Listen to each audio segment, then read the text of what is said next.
Tonight, I want you to let go of everything you did today.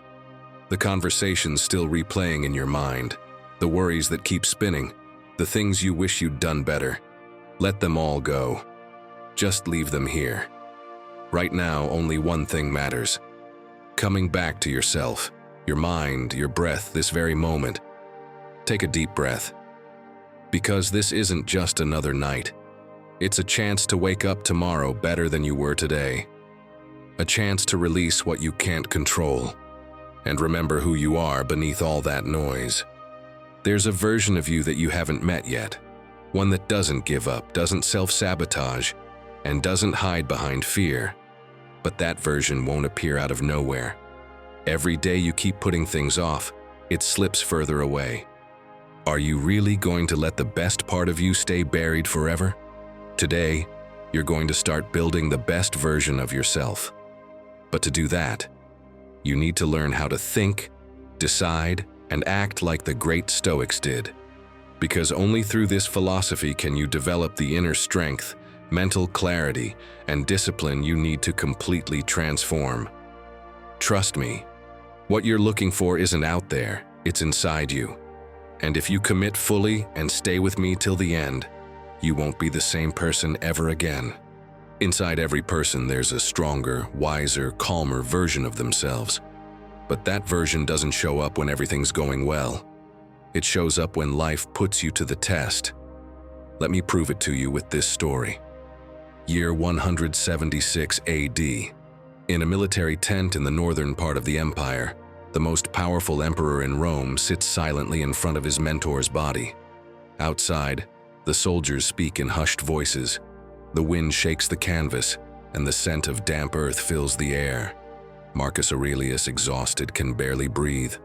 Lying beside him is Junius Rusticus, the man who taught him how to think, how to write, how to master himself.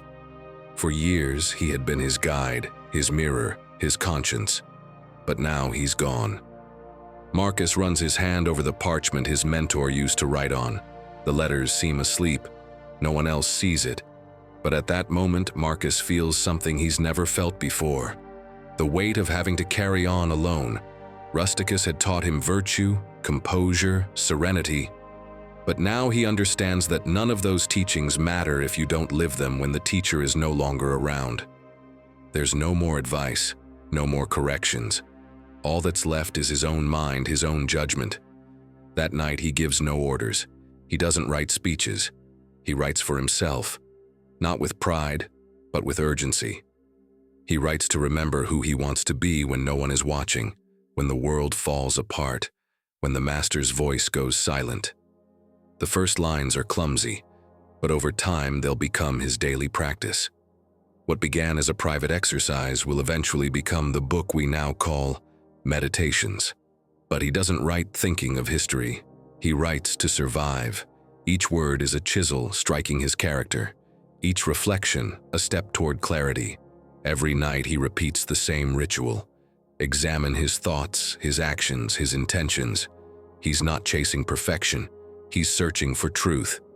They say big changes come during times of crisis. But in reality, the Stoics believed transformation begins long before that. In the small decisions you make every day. That's what Marcus Aurelius discovered that night, that the most important teacher isn't out there, it's within. That character is built in solitude, in silence, through consistency. From that day forward, the emperor no longer needed grand speeches to govern his mind. He started living guided by three unspoken principles: brutal clarity to look at himself without excuses, intelligent discipline to act in line with his values, and strategic patience to accept the process without giving up. He didn't wait for the perfect moment to change. He changed every day, with what he had, where he was. Maybe that's the side of Marcus Aurelius people know the least, not the warrior or the emperor, but the man who realized that becoming his best self was something to forge in the everyday, that it wasn't enough to know what virtue was. You had to live it. When the sun rose, the army got ready to move forward. Marcus put away Rusticus's writings, stood up, and stepped out into the cold. No one noticed the difference. But he did. In silence, he had made a pact with himself. Never stop shaping who he was, because every day, even in the middle of duty, he would keep polishing his soul with the small decisions that brought him closer to his best self. And so, the most powerful man in the world came to understand something many still don't, that true mastery isn't exercised over others, but over yourself. That your best version doesn't show up in the big moments, but in the small acts you repeat when no one's watching. Tell me something. When was the last time you felt proud of the person you are? If that question makes you stop and think, share it in the comments. What part of you needs to wake up again? Or just write, "Today I start rebuilding myself." Don't forget to subscribe and become an exclusive member so we can keep growing together. Because your best version isn't something you find, it's something you build.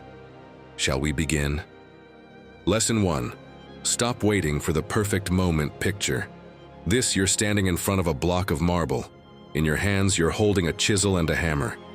You look at it, study it, and think that to sculpt something so great, you'll need divine inspiration, a flawless plan, or the perfect day. That's how most of us live, waiting for the exact right moment to start changing. The perfect Monday, the motivation that never shows up, the magic breakthrough that will suddenly change everything. But the Stoics didn't live like that. They didn't wait for the marble to soften or for the day to be perfect. They knew that life is shaped in the present, with each strike, with each action, with every small decision that leaves a mark. For them, every day was a chance to train the soul. They weren't looking for the perfect moment. They were focused on the right action. Most people don't change because they're waiting to feel like it. But motivation is unpredictable. If you only act when everything lines up, you'll never move forward. The Stoics understood this long before it had a name. For them, each day was an opportunity to strengthen the soul. Marcus Aurelius didn't need the world to be kind to him in order to act with virtue. Each morning he prepared himself by saying, "Today I will meet people who are meddling, ungrateful, and arrogant." Not out of drama, but to remind himself that nothing external should decide how he behaves. That was his way of sculpting his character before the day even began. And that, my friend, is the point. Your best version doesn't suddenly appear. It's built through small decisions that may seem insignificant, but over time, they shape who you are. Every time you choose the hard thing over the easy one, you're sending your mind a message. I'm not who I used to be. And that message, repeated day after day, rewrites your story. Epictetus said, "No great thing is created suddenly." And he was right. Greatness isn't born from grand plans, but from the small actions you repeat, even when no one's watching. Every time you get up on time, keep your word, or choose to stay calm instead of lashing out, you're polishing a part of yourself. It might not look like much, but that kind of consistency builds mental clarity, inner discipline, and a patience that makes you unshakable. If you pay attention, you'll see that the people who truly change aren't the ones waiting for life to give them a push. They're the ones who choose to move a little each day. It's not about motivation, it's about direction. If you improve just 1% today, in a month you'll be different, and in a year, unrecognizable. All from tiny decisions that seem invisible. Each night you can do something incredibly simple. Look back at one decision you made that day.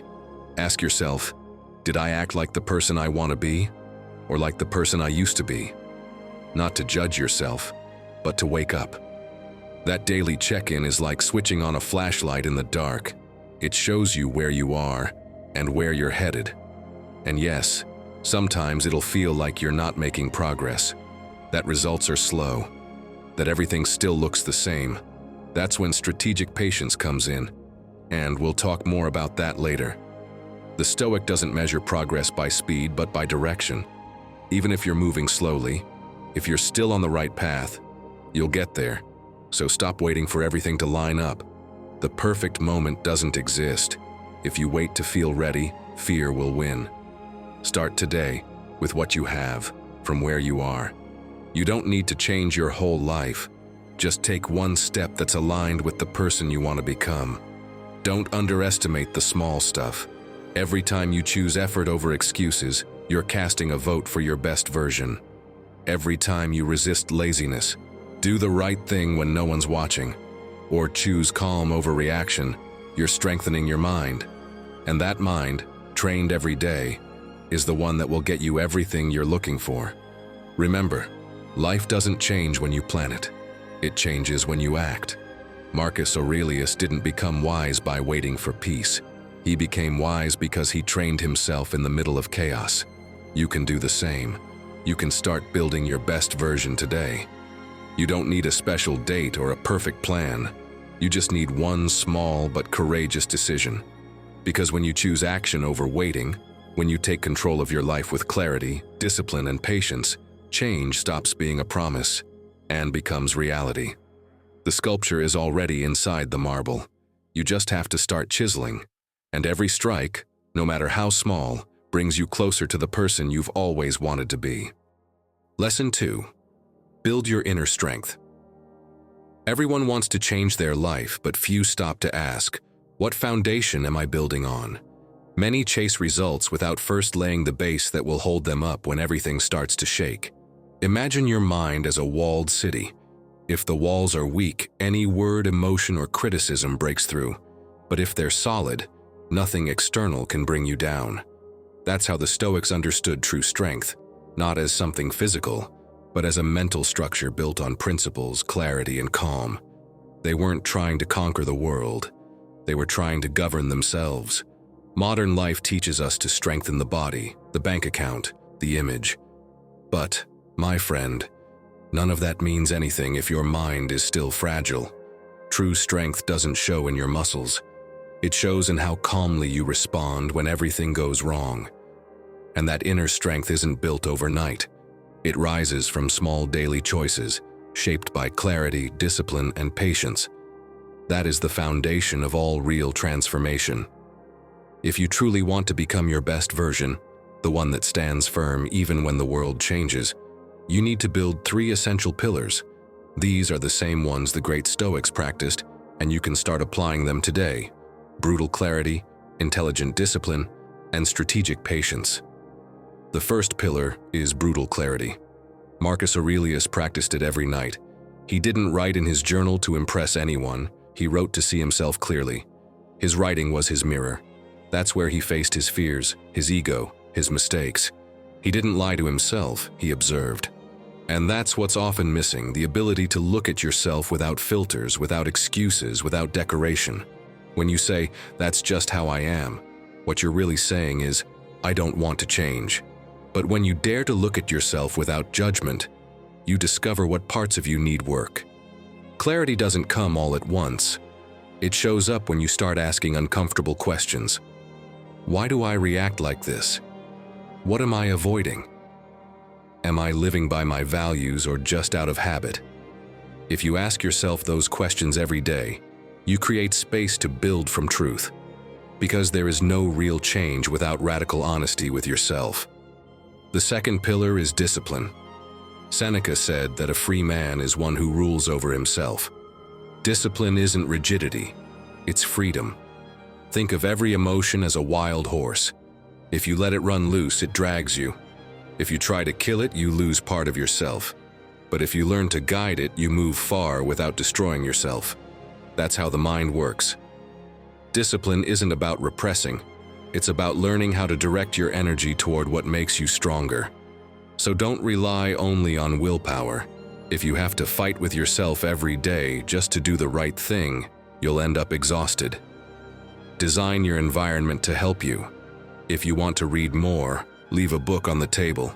If you want to meditate, set up the space before bed. Make what's good for you easy, and make what pulls you away from your best self harder to reach. That's intelligent discipline, building systems that support you even when you don't feel like it. The third pillar is strategic patience. The Stoic understands that nothing great happens fast. We live in a time that worships speed, but the things that truly matter take time. Like a seed that goes through seasons before it blooms, you too need to go through winters. Seneca wrote, No tree becomes strong with just one summer. Strength isn't built through quick wins. It's built through endurance on the slow days. Strategic patience isn't passivity. It's steady action without anxiety over results. It's understanding that real progress includes days of calm and days of storm. Some days, everything flows, and others, all you can do is hold on. But even on those days, if you stick to your principles, you're still building. What grows slowly lasts longer. What grows fast dazzles, but breaks. You can start today. Create a small reflection ritual at night, just 5 minutes before bed, to ask yourself, did I act from my values today or from impulse? Don't do it to judge yourself. Do it to stay awake. Over time, that practice gives you a clarity that cuts through everything like a blade. Accept that the path won't be linear.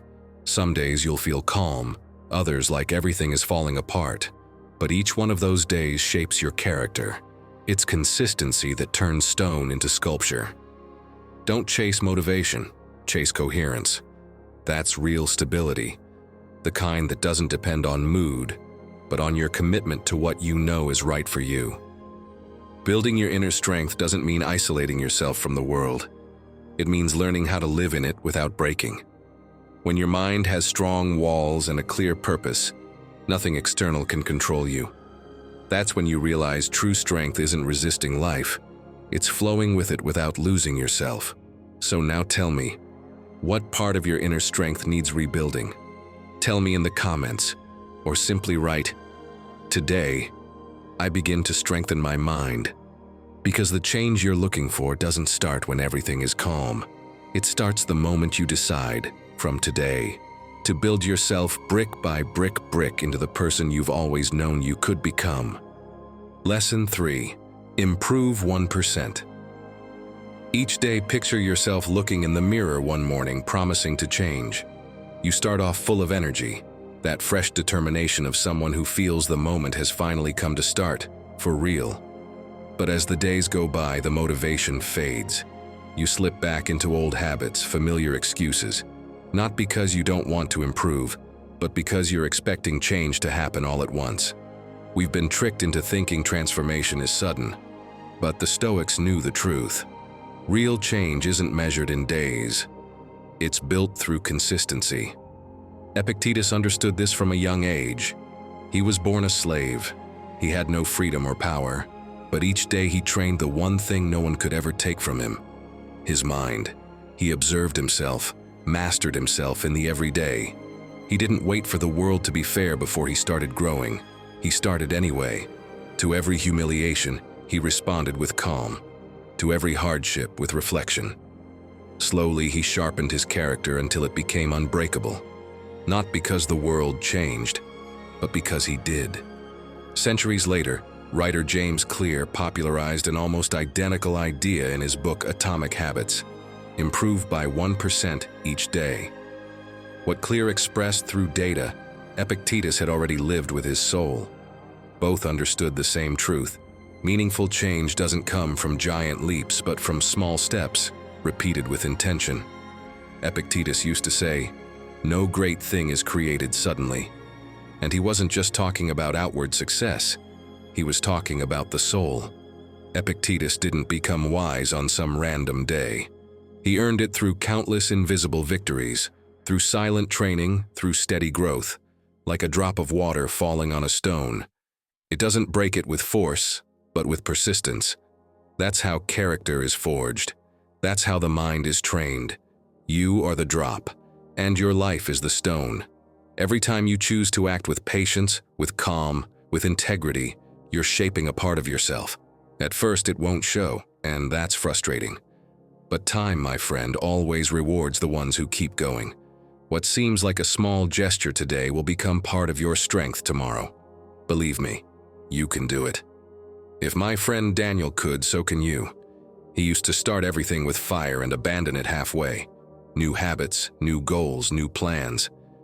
Every beginning filled him with hope and every failure with guilt. Until one day he had enough, not of failing, but of feeling empty. He decided to try something different. He no longer wanted to become his best self overnight. He just wanted to improve a little each day. He started with something so small it felt ridiculous, writing one sentence before bed about something he'd done well. I didn't argue with my boss today. I went for a walk. I stayed calm in that conversation. It was his way of reminding himself he could still make progress, even if it was small. At first, he struggled to find something good to write, but he kept at it. Over time, little things started to shift. When someone interrupted him, he paused before responding. When laziness crept in, he thought about what he wanted to write that night and pushed himself a little further. These weren't grand achievements, but slowly, he began to feel different. His mind became clearer, his character more grounded. 6 months later, Daniel hadn't changed the world. He had changed his relationship with himself. He no longer spoke to himself with guilt, but with respect. He no longer waited to feel motivated before acting. He just acted. Without realizing it, he had embraced Epictetus's principle. Improve a little each day, no rush, no pause. That's the 1%. You don't need to do everything today. Just do it a little better than yesterday. And when you fall short, don't start from scratch. Learn. One bad day doesn't erase your progress. It's all part of the journey. Try it for yourself. Choose just one virtue to work on this week. Patience, consistency, or calm. Practice it in small ways. If you have to wait, practice being still. If someone provokes you, hold your reaction. If you're feeling lazy, push for just 5 more minutes. Every gesture is a drop. And even if you can't see the change yet, you're shaping your character. The Stoics called this ascesis, training the soul. They didn't expect life to be easy. They used it as their gym. Everything that happened to them became an opportunity to practice. You can do the same. The routine, the annoyances, the awkward conversations. It can all help you grow if you choose to see it that way. The drop never stops. It doesn't know when the stone will crack, it just keeps falling. That's how you need to be, because steady improvement isn't a heroic act. It's a quiet choice. Every time you choose to move forward, even just a little, you're proving you're not the same person you were yesterday. Epictetus didn't change his fate. He changed the way he lived it. And so can you.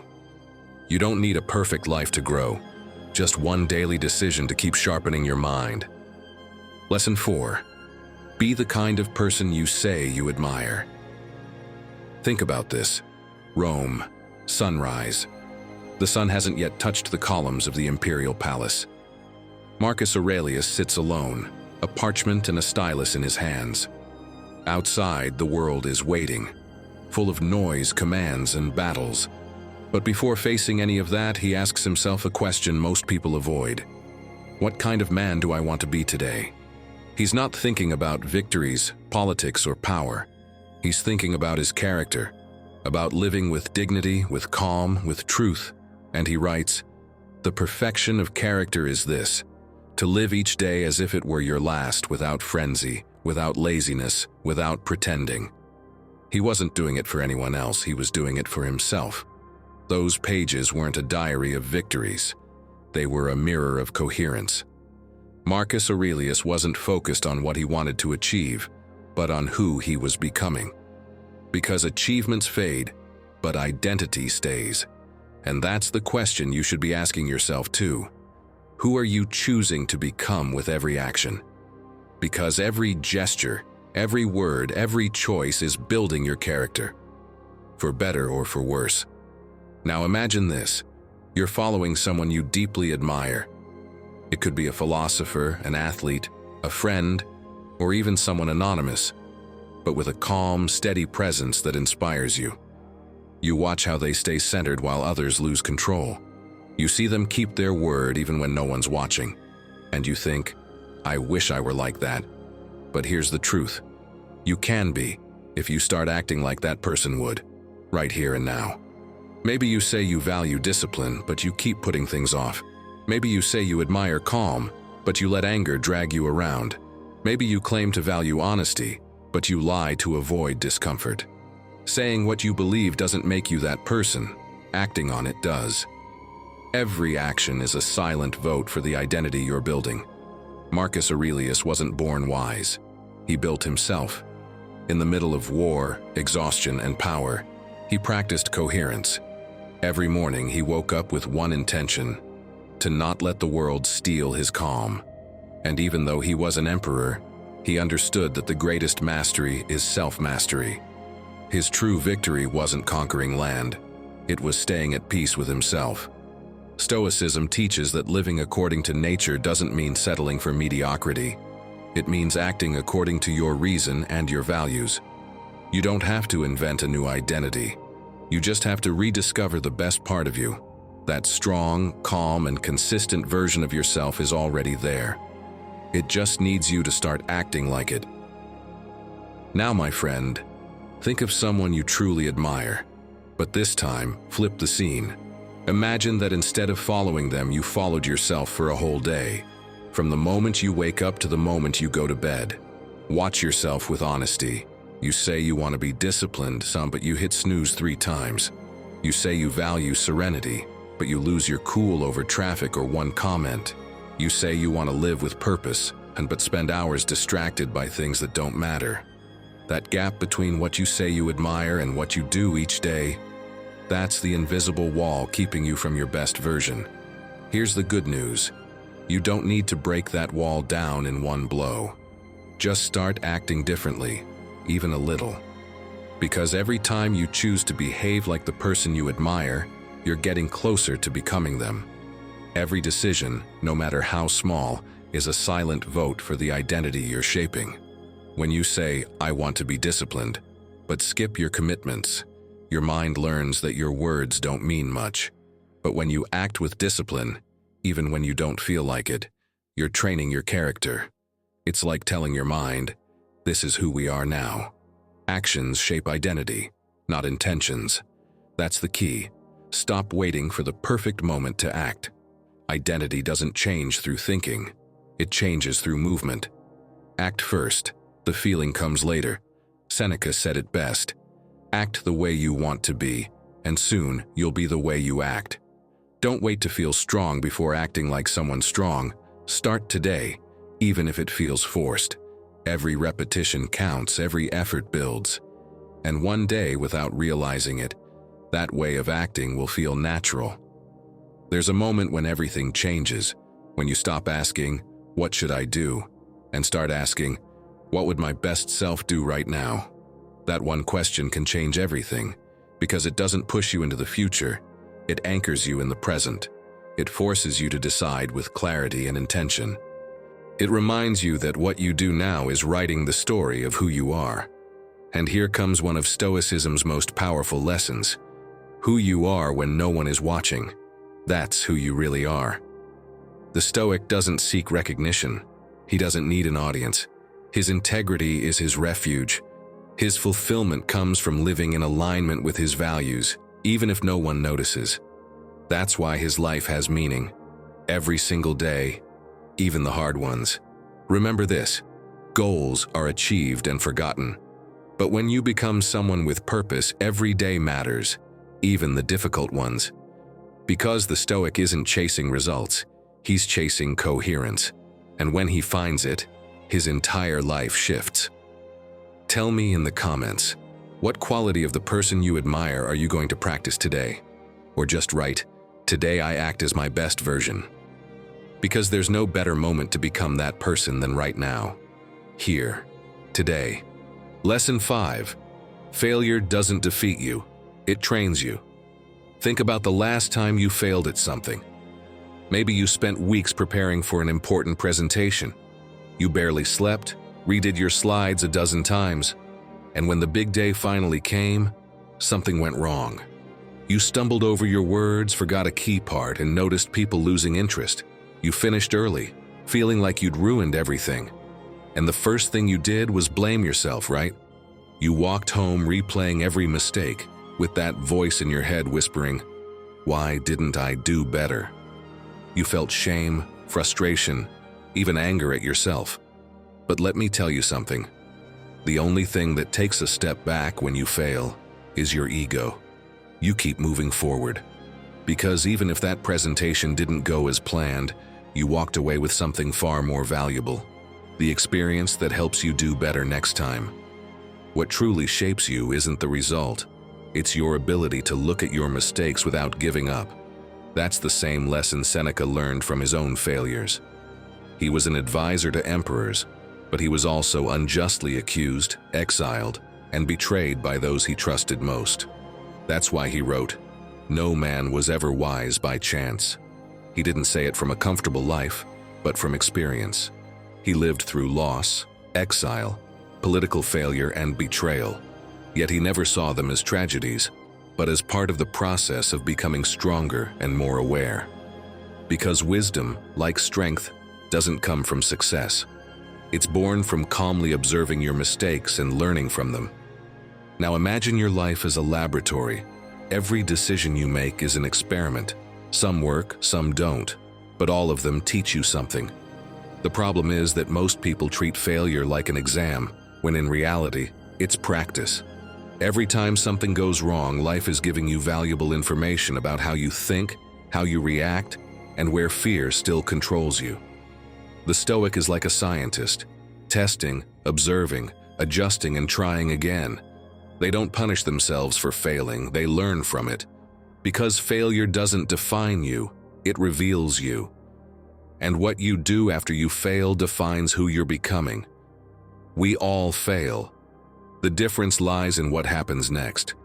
Some people lock themselves in guilt, while others turn the stumble into a lesson. The Stoics chose the second path. Epictetus said, "Circumstances don't make the man, they reveal him." And he was right. It's not failure that destroys you. It's the way you interpret it. If you see it as the end, it drags you down.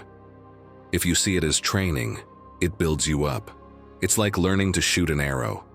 At first, you miss the target completely, but every miss gives you feedback about the angle, the strength, the wind. If you observe, you improve. If you get frustrated, you repeat the same mistake. That's how life works. Every failure, if you look at it calmly, teaches you where to aim better next time. And that, my friend, is what separates someone who gets stuck from someone who evolves. Change the question from, "Why did this happen to me?" to, "What is this trying to teach me?" That simple shift turns suffering into growth. Every mistake can be a disguised teacher if you're willing to listen. When something goes wrong, write it down. Note what was under your control and what wasn't. Seeing it on paper helps you understand that not everything depends on you. Your responsibility isn't to control the outcome, but to learn from the process. That understanding frees you from guilt and brings you peace. Seneca also said, "Difficulty awakens the spirit of a brave man." And he wasn't talking about heroic courage, but that quiet strength that appears when you decide not to give up. When you choose to get up one more time, even when the world says there's no point, that's when you grow stronger. Remember this, failure doesn't make you less, it makes you more aware. Every fall, if you observe it without drama, trains you not to depend on the outcome, but to focus on the right action. And when you act from that calmness, you realize that you never truly lose. You simply change form. Yes, some people break when they fail, but others are forged by it. The difference lies in how they interpret the hit. The one who blames themselves stays trapped in the past, while the one who reflects builds the future. The first person stays inside the wound. The second extracts wisdom from it. Think of all the times you thought something was the end, only to discover later that it was the beginning of something new. Sometimes what looks like failure is just a course correction. You didn't lose. You learned to steer better. You didn't fall. You gathered momentum. The Stoics never sought a life without mistakes. They knew that pain, loss, and failure are inevitable. What they wanted was a mind so strong that even when everything fell apart, they remained standing. That's the real victory. Continuing to act with virtue when the world seems to be against you. Because every time you fail and keep going, you're proving something powerful. That you're no longer the same person you were before. You've gained something no one can take away from you. Experience. So, the next time something goes wrong, don't run to hide behind guilt. Stop, observe, learn. Ask yourself what you can improve and try again. Failure doesn't defeat you, it trains you. It trains you to be wiser, more patient, and stronger. And in the end, that's what really matters. Turning every mistake into another step toward your best self. Because the one who learns how to fall also learns how to fly. Lesson 6. Learn to be alone with yourself. We live surrounded by noise, messages, screens, conversations, notifications that pop up even when you're not expecting them. Some days it feels like silence is going extinct, like an endangered species. And tell me honestly, when was the last time you were truly alone with yourself? Not scrolling through your phone, not planning what's next, but actually listening, really listening, to yourself. If the Stoics were alive today, Marcus Aurelius probably wouldn't be writing his reflections on parchment. He'd be typing them into the Notes app on his phone. And even then, a notification would probably pop up just as he was about to have a moment of insight. Picture the scene. Remember, you will die. New message from WhatsApp. Even he would lose his patience. All jokes aside, the Stoics understood better than anyone the need to disconnect from the noise of the world in order to reconnect with yourself. Epictetus taught his students that the mind needs silence the way the body needs rest, and Seneca didn't sugarcoat it. He recommended stepping away from the chaos from time to time, not to escape the world, but to return to it stronger. Because the real danger isn't the external noise. The real problem starts when that noise moves inside. When you let other people's opinions, comparisons, and distractions take up so much space in your mind that you can no longer hear your own voice. The Stoics knew that the soul sometimes needs airplane mode.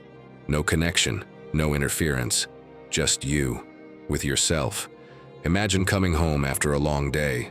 Traffic, emails, unfinished conversations, everything still spinning in your head. Your first instinct is to turn on the TV, play some music, or grab your phone to distract yourself. But this time, don't. Sit in silence for 5 minutes. Breathe. Don't look at the clock.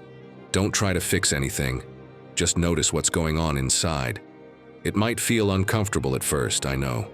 But soon, something starts to clear up. That calm you feel doesn't come from the outside. It comes from reconnecting with yourself. Seneca wrote a line that captures this perfectly. There is no retreat more peaceful than that which is found within oneself. Let me repeat that, not because it sounds poetic, but because it's deeply true. He meant that peace isn't about escaping noise. It's about not carrying it with you. You can be in the quietest place on earth and still feel restless, or you can be in the middle of chaos and still feel grounded, if you've learned how to find that refuge within. When you learn to be alone with yourself, you stop needing so much from the outside. You no longer depend on validation, applause, or constant noise to feel alive. You discover a new kind of strength, the kind that comes from knowing you can be with yourself without wanting to run away. And that, my friend, brings you closer than anything else to your best self. Start small. Take 5 minutes a day to sit in silence, not to think, just to observe. If something bothers you, don't rush to cover it up with distractions. Stay still and listen, because your soul speaks in the silences you usually avoid. And I'm going to give you a challenge. Not an impossible one, just something simple but powerful. The challenge is to spend intentional time alone. Choose a day this week and plan it like a special meeting. Wake up early, get dressed as if you were going to meet someone important, and go out alone. No headphones, no rush. Go to your favorite cafe and sit in silence. Don't take out your phone, just observe. Watch people walk by, listen to the sound of cups clinking, breathe in the smell of freshly brewed coffee. Then take a walk without a destination, maybe through a park, along the beach, or down a quiet street. Walk without thinking about what you need to do later. Just walk, breathe. Look up at the sky, give yourself permission to be fully present. If a thought shows up, let it go. Don't chase it. When you get home, write down 3 lines about what you felt. Not what you thought, what you felt while being alone with yourself. You might be surprised to realize that solitude isn't as heavy when you learn to enjoy it. This is the kind of practice the Stoics would have loved. Not because of the coffee or the walk, of course, but because in those simple moments, the mind resets. Marcus Aurelius did the same thing, only his coffee was the Roman sunrise and his walk was the silence of his military tent. He understood that peace isn't found in temples or retreats. It's in those few minutes of full attention when you come back to yourself. Do it once a week. A date with yourself. To listen, to understand, to remember who you are when you're not performing for the world. Because when you learn to enjoy your own company, you stop needing so much from everyone else. At first, you might feel uncomfortable, unsure of what to do with that silence. But if you stick with it, you'll discover something amazing. The silence begins to speak. It shows you what you need to let go of, what you should be grateful for, and what you're ready to improve. In that quiet space, clarity is born. Because becoming your best self doesn't start with massive achievements. It starts in those quiet moments where you finally come home to yourself. Tell me, do you know how to be alone without feeling lonely? Let me know in the comments or share a practice that's helped you enjoy silence. Because the one who learns to listen to themselves stops needing so much from the world. And that, without a doubt, is one of the clearest signs of true strength. Lesson 7. Be careful who you let into your mind. Have you ever felt like you're trying to change, but the people around you won't let you? You start taking care of your habits, your thoughts, your decisions, and suddenly you notice the weird looks, the subtle comments, the passive-aggressive jokes. They don't do it out of malice. It's just what they're used to. They knew you as one version of yourself, and your new one makes them uncomfortable. It reminds them that they could change too, but they'd rather not. Even the great Stoics had to be careful about this. They weren't born wise or immune to the influence of others. And I'll prove it to you with something Seneca wrote in one of his most personal letters. He said to his friend Lucilius, "Keep company with those who make you better. Welcome those you can make better." That one sentence says it all. For Seneca, relationships weren't a pastime. They were moral training. He understood that just like the body gets sick in toxic environments, the soul can also get contaminated if you don't choose your company wisely. Being around wise people wasn't elitism, it was discipline. A wise person protects their mind the same way they protect what they eat or breathe. Think of your mind as a house. Every person you let in leaves footprints, some clean, some muddy. Some walk in and open the windows, letting in light. Others, without meaning to, turn off the lights and leave you in the dark. A Stoic learns to protect that inner space. Not because it's weak, but because they know their peace is sacred. Relationships are like fire. There are people who warm you without burning you. They energize you, light you up, inspire you. And then there are people who drain you, who suck up your oxygen with their complaints, negativity, or constant need for attention. And if you don't learn to protect your fire, you end up burning out. Let me tell you something. A few years ago, speaker Simon Sinek shared that early in his career, he surrounded himself with people who were constantly competing. Everyone wanted to be right. Everyone wanted to shine. And even though he learned things, he left those meetings feeling exhausted. Until one day, he met someone who listened silently, without interrupting, and at the end simply said, "You don't have to prove anything. Just be useful." That sentence changed him. From that moment on, he began surrounding himself with people who didn't make him feel small, but focused, and his career and his mind changed completely. You can do the same. You don't need to cut people out of your life, but you do need to adjust the distance. Some conversations you can have with everyone, others only with those who truly understand you. There are people you can share your plans with, and others where it's better to talk about anything else. That's not selfishness, that's wisdom. Epictetus once said, "If you want to improve, be prepared to be thought foolish or strange." And he was right. When you decide to grow, some will laugh at you, some won't understand, and others will try to pull you back to the old you. Growth makes people uncomfortable, especially those who don't want to grow themselves, but that's no reason to stop. The Stoic doesn't chase approval, they chase coherence. They know that if their peace depends on others, it's already lost. My friend, be very careful who you let into your mind, because even if it doesn't seem like it, many times the words of others become your thoughts. What you hear often ends up being what you believe. That's why you need to surround yourself with people who don't compete with you, but inspire you. People who tell you the truth with respect, not resentment. People who celebrate your growth without feeling threatened by it. Also learn to set boundaries without guilt. Saying no doesn't make you selfish. Sometimes it's the purest form of self-respect. Protecting your energy doesn't mean rejecting others. It means taking care of yourself. You can't become your best self if you let other people's noise pull you off track. Try this. For 1 week, pay close attention to how you feel after speaking with each person. If you feel lighter, motivated, and calm, they're adding value. If you feel drained, tense, or confused, maybe it's time to put a little distance. Not to cut ties, just to protect your mind. The Stoics knew how easily the soul can be corrupted by the wrong company. Marcus Aurelius reminded himself of this again and again in his journal, writing that he had to stay true to his integrity, even when surrounded by ambitious and corrupt men. His greatest achievement wasn't ruling an empire. It was ruling himself.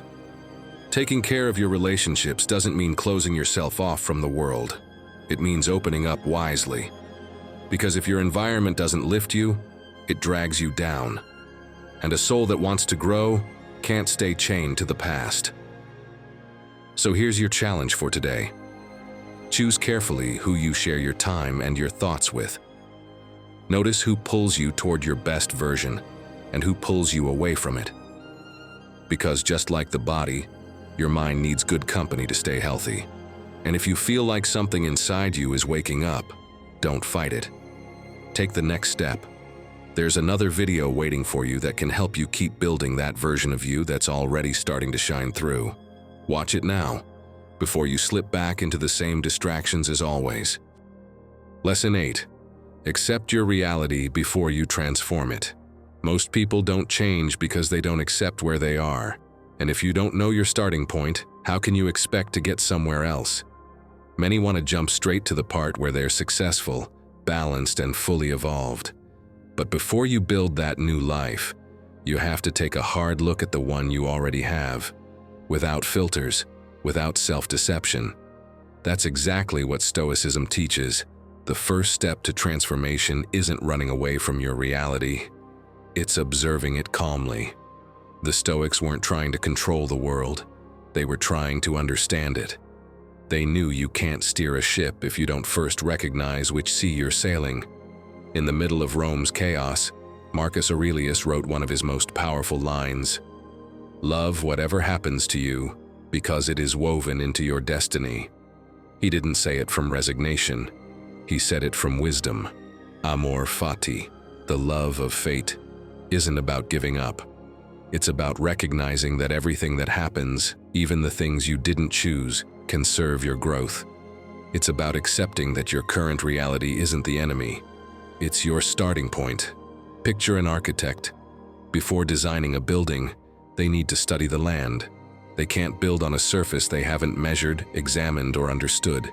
If you deny your reality, your wounds, your fears, your circumstances, you're trying to build your best self on thin air. And of course it collapses. You, my friend, can be the architect of your life.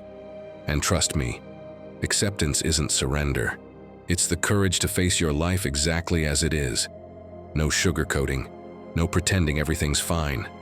It's acknowledging that maybe you're not where you want to be, but you're exactly where you need to be to learn what's still missing. Maybe you're in a phase of your life that you hate. You wake up early to go to a job that doesn't inspire you. You feel stuck. You think you could be doing something more meaningful. Sometimes, while staring at the clock midday, you think, I wasn't born for this. And maybe you're right, but maybe, just maybe, this very phase you're living through is the exact preparation you need to reach what you've been dreaming of. You might be learning without even noticing. You're picking up how a business runs, how to handle customers, how to solve real problems, how to stay calm under pressure. And though it might not seem like it yet, those are the very skills that will help you the day you finally launch your own project, when you take that leap you've been thinking about for so long. Then it clicks. This moment isn't a punishment. It's your training ground. This phase isn't holding you back, it's preparing you. And when your perspective shifts like that, the weight disappears. Because now, instead of resenting your present, you start using it. You make it part of the process of building that better version of yourself that's already on the way. That's exactly what it means to live amor fati, to understand that even the most uncomfortable parts of your story are raw material. Your mistakes, your losses, your disappointments, they're not obstacles. They're the building blocks for what comes next. The Stoics didn't aim for a perfect life, they aimed for a mind that could work with imperfection. Seneca summed it up perfectly. What matters is not what happens to you, but how you respond to it. That phrase should be written on every mirror, because we all want to change, but very few are willing to face the truth of their current situation first. Without acceptance, there's no clarity, and without clarity, there's no direction. When you refuse to accept what you're living through, it's like pushing a door that only opens inward. The more you push, the more exhausted you get. But when you accept, the door opens on its own, and on the other side you don't find resignation, you find peace. Stop fighting the present moment. That doesn't mean you have to like it. It means you look at it directly and say, "This too is part of my path." That one sentence silences the resistance. And from there, act. Not from frustration, but from clarity. When you take action just to escape your reality, you end up repeating the same patterns in a new setting. But when you act from understanding, each step takes you closer to a stronger, freer version of yourself. Epictetus, who was a slave before becoming a teacher, understood this better than anyone. He couldn't change his circumstances, but he could change how he lived them. And that mindset freed him long before his physical chains were removed. He once said that the wise person doesn't wait for a perfect world to act. They act in a way that brings them peace no matter the world around them. You can do the same. Start by accepting where you are. See it as the ground you'll build your best self on. If today you're tired, stuck, or frustrated by how slow things feel, don't deny it. Accept it. Because that very place that's testing your patience may be the one preparing you for what's next. Remember, transformation doesn't happen without acceptance. First, you acknowledge the ground, then you build the structure. First, you see the truth, then you change it. That's how real growth happens, because life isn't asking you to love everything that happens. It's asking you to stop closing yourself off from the lessons it brings. And when you finally stop resisting, you'll realize something deeper. Your best self doesn't emerge when everything is perfect. It's born the moment you choose to keep going, even in the middle of what you don't fully understand. Now tell me, what part of your reality are you ready to accept today so you can begin to transform it? Share it in the comments. Or simply leave this reminder for yourself. I accept where I am, but I won't stay here. And do you know why you won't stay there? The final lesson will give you the answer. Lesson 9. Your best self is not a destination. It's a way of living. Imagine walking down a never-ending road. The air shifts as you go. Sometimes the sun warms your skin. Other times the rain soaks you without mercy. There are turns you didn't expect, stretches that feel endless, and landscapes that take your breath away. And even when you swear the horizon is just ahead, you never quite reach it. You move forward, get tired, take a break, and keep going. Until one day you realize something important. The goal was never to arrive. It was to transform along the way. That's the trap most people fall into, believing that their best version is waiting for them at the end of the road, like a prize for those who hold on long enough. But Stoicism teaches us the opposite. Real transformation happens during the journey. It's not a place you reach, it's a direction you choose. Every day, in every decision, in every thought. Marcus Aurelius lived exactly this way. He didn't wait for peace once Rome was in order. He cultivated it in the middle of chaos. While everything burned around him, wars, betrayals, disease, he found calm in the way he thought and acted. He wrote in his journal, "The perfection of character is this, to live each day as if it were your last, without agitation, without apathy, without pretending." He wasn't writing to sound wise. He did it to remind himself that peace isn't something you find in the future. It's something you choose in how you face the present, and this is something you can apply too. Think about how many times you've said, "I'll be happy when you get a new job, when you earn more money, when you find a partner, when you finally have time, when everything lines up." But each time you reach one of those goals, you realize the emptiness is still there. Because happiness, like your best self, isn't in the outcome, it's in how you choose to live while you're on the way. Picture yourself driving on that road. You stare at the horizon, anxiously scanning for signs that you're getting close. But in doing that, you miss the view, the beauty of the ride itself. Without realizing it, you live with your eyes fixed on what's missing, not on what's already here. And just like that, the present slips away. The Stoics spoke of eudaimonia, a word that doesn't just mean happiness, but something deeper, the fulfillment of the soul, living in harmony with your values, your actions, and your purpose. Seneca said, "Life is not short, we just waste a lot of it." What shortens your life isn't time, but the distraction of always waiting for something more. Your best version doesn't appear in one day. It's built through thousands of small acts you repeat when no one is watching. Every time you choose not to react with anger, every time you stay calm in the middle of chaos, every time you keep your word even when no one's around to notice, you're moving forward. The world might not see it, but you feel it. You're becoming stronger, wiser, freer. My friend, don't demand perfection from yourself. Demand presence. Perfection drains you. Presence heals you. You don't have to do everything right. You just have to be conscious while doing it. If you fall today, learn. If you succeed today, be grateful. In both cases, you're growing. And that is real progress, responding with more calm, acting with more integrity, living with more intention. Think about your everyday life. Each morning you get the chance to choose how you'll walk the path. You can keep waiting for that big moment when everything changes, or you can decide to change yourself right now. Change your attitude. Change how you respond. Change how you see the world. Because the person who can do that is already living as their best self, even if the outside doesn't reflect it yet. The great Stoics weren't perfect. They were consistent. They didn't seek a life without pain, but a mindset strong enough to stay steady within it. They understood that there are no paths without stones, no journeys without exhaustion, no growth without discomfort. And still, they kept walking. That's what made them unshakable. Do the same. Each night before bed, ask yourself, did I act today like the person I want to be? You don't have to answer yes every time. You just need the courage to ask the question.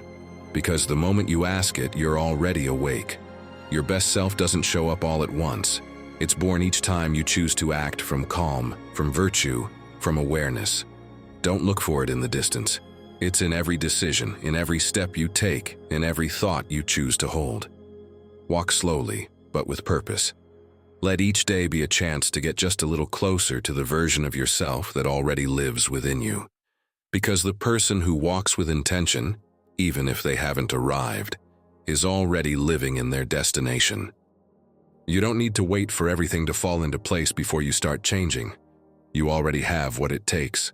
The clarity, the strength, and the will, they're all there. You just need to choose to use them. Every single day gives you a chance to move closer to that version of yourself that's already trying to come through. Not tomorrow, not next Monday, today. Because every thought you choose, every reaction you manage, and every step you take with intention brings you closer to who you're meant to be. If you've made it this far, write in the comments, "Today I choose to be my best self." And as you close your eyes, I want you to remember something. Transformation doesn't happen only in calm. it's also forged in the fire. Because there will come a moment, maybe tomorrow, maybe soon, when rest turns into drive. That day, your mind won't be searching for peace anymore. It'll be searching for purpose, and when that fire awakens inside you, there's no turning back. You'll sleep in serenity, yes, but you'll wake up hungry for change. What's holding you back isn't a lack of talent. It's a lack of obsession. You're not lost, you're just not fully committed. You want to improve, but you're not willing to pay the price. That's the brutal difference the Stoics understood. They didn't just want to change. They were obsessed with it. And while you hesitate, someone else is already forging their destiny. In this video, we're going to uncover one of the most uncomfortable truths in personal growth. You're not improving because you're not obsessed with improving. You want results, sure, but you keep putting things off, doubting yourself, giving up at the first obstacle. The Stoics knew this. Only those who turn discipline into their religion can transform their destiny. This isn't about quick motivation or picture-perfect habits for Instagram. I'm going to show you how to build a Stoic mindset where daily improvement isn't an option. It's an obsession. Because every single day is a chance to beat the person you were yesterday. It's time to commit. With strength, with intention, with fire. Tell me, how many times have you said, "I'll start tomorrow," and that tomorrow never comes? Because while you wait for the perfect moment, life keeps moving. If you feel like you're done putting off your change, I want you to write this in the comments. I'm done waiting for the perfect moment. I'm starting now. Subscribe and become an exclusive member if you're tired of just dreaming about a new version of yourself. And you're ready to build it. Ready to stop dreaming and start moving like someone who creates their own destiny? Now it's time for real change to begin. To understand what it really means to live with discipline, you need to know the story of a man who took it to the extreme. Over 4 centuries ago, in a fog-covered Japan, a young man walked barefoot through the mud, a sword at his side and a restless soul. His name was Miyamoto Musashi. He defeated his first opponent at just 13, and from that moment on, he set out to challenge the greatest warriors of his time. He won over 60 duels, but the more he won, the emptier he felt. Until one day, after yet another meaningless victory, he looked at his reflection in the blade of his sword and realized he wasn't fighting other men. He was fighting his own arrogance. From that moment, he vanished. He withdrew from the noise and the recognition. He lived in abandoned temples, slept on stone floors, and survived on nothing but rice and water. For years he trained with wooden swords thousands of times a day, until every movement became as natural as breathing. He woke before sunrise, meditated for hours by the river, and trained in the rain until his hands bled. Musashi began to understand that true discipline has no witnesses. No one applauds you for repeating the same strike 1,000 times, or for starting over when you're exhausted. But it's right there, in the silence and solitude, that character is forged. They say that when he traveled from village to village, he slept on the ground and used a stone as a pillow. He carried nothing but his swords and a notebook where he wrote down his thoughts. In one of his notes, he left a phrase that sums up his entire life: "Think lightly of yourself and deeply of the world." Over the years, discipline stopped being an effort for him. It became his nature. In his final years, he wrote the Book of 5 Rings, where he taught that mastering a sword and mastering the mind are one and the same. Musashi discovered what the Stoics had known centuries earlier. Freedom doesn't mean doing whatever you want. It means mastering yourself. While others chased pleasure and recognition, he understood that discipline isn't a prison. It's the key that opens every other door. And when he was an old man, even with a weakened body, he was still awake at dawn, writing with slow strokes, painting with precision, breathing with calm, because discipline was never about strength. It was about spirit. Musashi died in silence, in the same cave where he had learned to master himself. But his legacy lives on, proof that the true warrior doesn't fight others. He fights himself. Let's begin. Lesson 10. Stop wishing and start committing. Ah, my friend. Everyone says they want to change. Everyone swears this will be the year. But when the alarm goes off, the body feels heavier than the intention. The bed becomes an excuse, and the day starts just like yesterday. You tell yourself, I'll start tomorrow, as if tomorrow were a real place you ever reach. Sound familiar? That didn't sound familiar to the Stoics. They knew that postponing is just a fancy way of giving up. That change doesn't happen when you want it. It happens when you do it, even when you don't feel like it. The truth is, wanting means nothing without commitment. Wanting is easy, it's comfortable, it costs nothing. Committing, on the other hand, changes you. It's getting up when you don't feel like it, repeating when you're tired, showing up even when no one's watching. Epictetus was clear when he said, "No great thing is created suddenly." He wasn't talking about torture. He was talking about understanding that discipline isn't punishment. It's the shortest path to what you want. Think of desire like a spark. It shines, it excites, it warms you for a moment. But if you don't feed it with wood, consistency, action, commitment, the fire dies out. And that's what happens to most people. They get excited about the idea of change, but they don't keep the fire going. Obsession with discipline, though, is what keeps the flame alive, even when the wind's against you. Look around you. How many times have you seen someone start the gym, a new habit, or a project with enthusiasm, only to quit a few days later? The problem isn't the intention, and it's the mindset. People want results, but not the routine. They want transformation without sacrifice. And life, my friend, doesn't work like that. Discipline doesn't come from excitement. It comes from repetition. A Stoic didn't wait to feel inspired before taking action. He acted, and with time, action brought inspiration. That's the difference between wanting and committing. The one who wants looks for excuses. The one who commits looks for ways. If one day he can't run, he walks. If he can't read a chapter, he reads a page, but he never stops. Maybe it sounds extreme to talk about being obsessed with discipline. But think about this. Big changes are born from small obsessions, from that daily insistence that seems small but builds character. It's not about doing a lot. It's about doing it always. Creating an inner rhythm that doesn't depend on the weather, your mood, or anyone else. Start with something simple. Promise yourself one small thing, but stick to it without fail. Get up at the time you said you would, even if you're tired. Finish what you start, even if it's just a quick workout or a paragraph you've been putting off. Those small victories are invisible bricks that build your self-respect. And when you get there, change your language.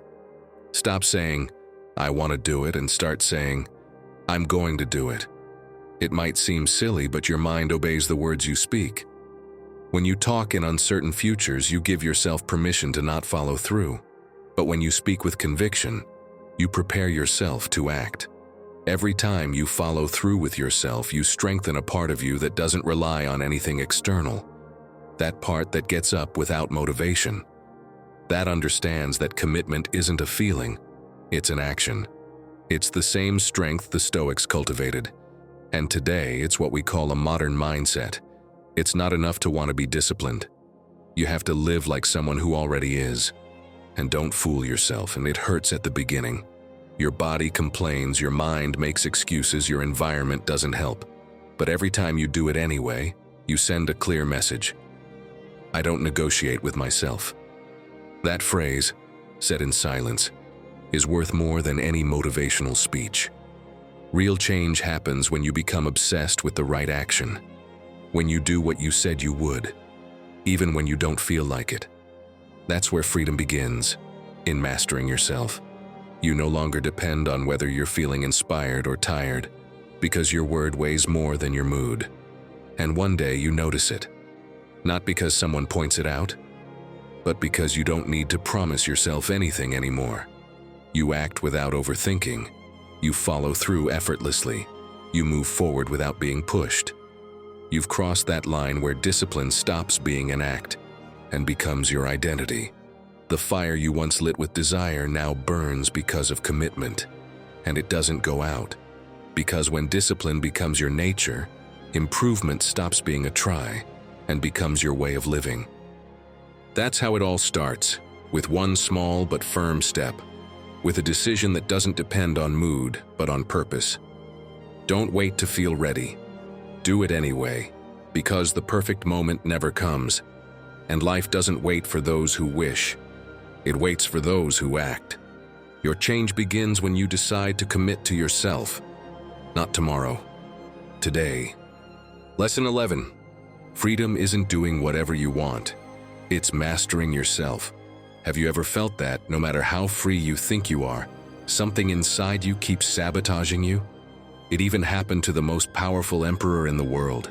Marcus Aurelius could command armies with a word, but all that power wasn't enough to conquer the hardest thing of all, his own emotions. He knew that the real battle isn't fought with swords, it's fought in the mind. My friend, how wrong we are. We think we're free because no one tells us what to do. But in reality, we spend our lives obeying every impulse. You open your phone without thinking, eat when you're not hungry, speak without filter, get distracted without noticing. And the more you give in, the weaker your willpower becomes. We spend our lives trying to control the world, but we can't even control our own thoughts. In the teachings of Epictetus, there's an idea that destroys every excuse. True freedom doesn't belong to those who follow their pleasures. It belongs to those who rule over them. And that's the key. Discipline isn't repression, it's control. It's not about denying life. It's about clearly choosing what helps you grow. Because freedom isn't doing whatever you want. It's having the strength to do what's right. Picture your mind as the rider and your emotions as the horse. If the rider hesitates, the horse drags him. If he gives in to fear, the horse throws him off. But if the rider learns to guide it, he can cross any terrain, even in the middle of a storm. That's the difference between someone who masters himself and someone who gets dragged around. They both have the same strength, but only one knows where he's going. Think about it. Every time you say, just one more episode, or I'll start tomorrow, it's not you deciding, it's your impulse. And the more you give in, the more it grows.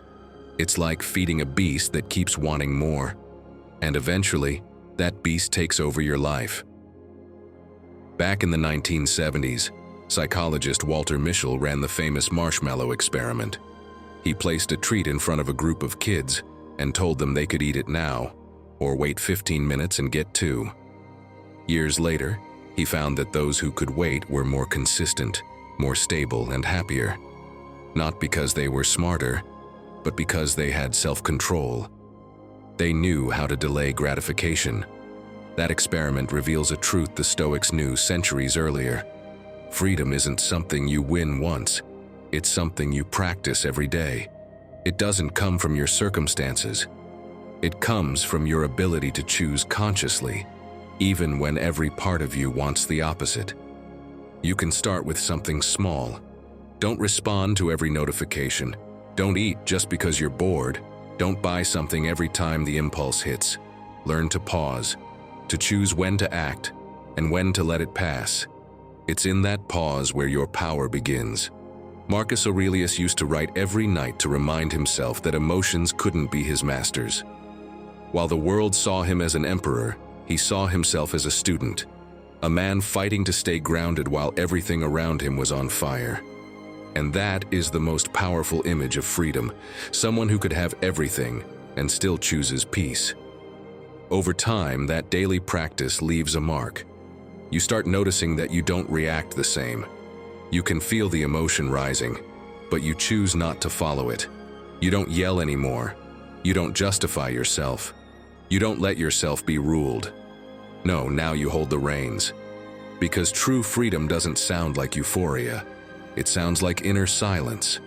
It's looking your impulses in the eye and saying, I decide. That, and only that, is self-mastery. And once you learn how to do it, discipline stops feeling like a burden. It becomes a way of life, an identity. It's not enough to want to be disciplined. You have to be obsessed with mastering yourself until self-control becomes natural, almost automatic. When you reach that point, You no longer depend on your mood or motivation. You act because you know who you are. So ask yourself, how many of the decisions you make every day are truly yours? And how many come from your impulses? Maybe you don't need more freedom. Maybe you need more control. Because every time you choose what's right over what's easy, you take back a little more power. And remember, freedom doesn't mean doing whatever you want. It means not being a slave to whatever steals your peace. Tell me in the comments, what part of yourself is the hardest for you to control? Or just write, I choose control over my impulses. Because that is true freedom, my friend. And only when you become obsessed with mastering yourself do you finally understand what it means to live without chains. Lesson 12. Respect yourself by doing what you said you would do. You said this year you were going to read more, that you were going to stop wasting time on social media, that you wanted to grow, to learn something new every day. You bought the book, placed it on the table, looked at it several nights before bed, and it's still there collecting dust. Meanwhile, your phone keeps stealing hours from you, and the promise you made slowly fades away, quietly, as if it didn't matter. But it does matter, because every time you don't follow through on something you said you'd do, your mind takes note, and little by little, it stops believing in you. That's the real issue. It's not the unread book or the postponed goal. It's the habit of letting yourself down. Every time you break a promise to yourself, your mind learns that your words have no weight, and over time, that lack of trust becomes an invisible wound. You stop respecting yourself, not because you're not capable, but because you've shown yourself that you can't be trusted. Ah, my friend, we've all been there. We make plans, dream of a better version of ourselves, but then reality gets the upper hand. Not today, I'll do it tomorrow. It's just this once. But it's never just once, because every time you let yourself down, you weaken your word. And without your word, there's no character. Musonius Rufus, Epictetus's teacher, taught that virtue is proven by actions, not speeches. The wise man doesn't talk about what he's going to do. He does it. He doesn't try to seem disciplined. He is. Epictetus took that lesson and made it a way of life. For him, keeping your word wasn't optional. It was a daily test of integrity. And modern science backs this up. Psychologist Angela Duckworth from the University of Pennsylvania studied what she called grit, the combination of passion and perseverance. She found that the most successful people weren't the most talented, but the most consistent. Not the ones who started strong, but the ones who kept going when no one was watching. The ones who followed through, not out of obligation, but because they knew that every act of consistency strengthened their identity. Keeping your word isn't just about discipline. It's an act of self-respect. It's being able to look in the mirror and know that your word means something. And that gets built in the small, everyday things. Getting up at the time you said. Finishing that chapter even when you're tired. Doing what you said you would, even if no one's watching. Each small action is a brick in the foundation of your self-trust. Talk less. Prove more. Don't announce your goals. Hit them in silence. Don't chase approval. Chase alignment. And when you do, your mind will notice. It'll start to believe again. You'll stop needing motivation, because now you have respect. Of course, you're going to slip up sometimes. We all do. But what separates those who grow from those who stay stuck is what they do after they fall. If you mess up, don't punish yourself, but don't justify it either. Get back to it. Because self-respect isn't built by never failing. It's built by never giving up on yourself. With time, that consistency becomes your new identity. You no longer need to promise yourself anything, because you know you're going to do it. Your word and your actions become one and the same. And that's when real transformation begins. It's not enough to want to be disciplined.